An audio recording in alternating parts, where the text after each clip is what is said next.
guys! Pag-uwi ko na po, dumiretso agad ako sa may labasan. Nag-crave po kasi ako ng milk tea. Madami na pong pagpipilian na flavor dito. Pero ang pinili ko po ay chocolate. At large po yun. At ang small po nila ay 29 pesos lang. Ang pangalan na pala ng shop nila ay Intimate. Malapit po siya sa Barangay Hall. Masarap na, mura pa. Pagkakuha nga ng order ko, ay naglakad na po kami pauwi. Craving? Satisfied. Kahit mainit, okay lang.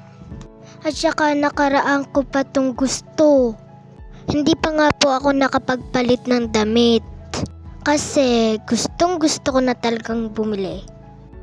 At pagka-uwi nga po namin, ay kumain na rin po kami. Ang ulam po namin ay crispy pata na may tinik. Uy, hindi. May buntot lang. Joke lang. Isda lang po yun.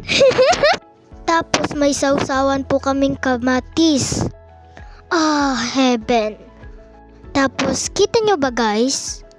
Habang nakain nanonood. Tapos milk tea.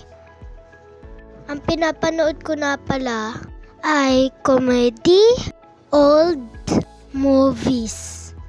Mahilig po kasi ako doon sa mga lumang palabas. Kumuha ka ng isda, lagyan mo ng kamatis, tapos kanin, tapos subo. Yummy! Ay, share ko lang pala guys, kumakain ako ng mahanghang. Kasi panay naman mahalang ang niluluto sa bahay. Kaya no choice po ako. Tapos inom ng milk tea. Ay, this is life.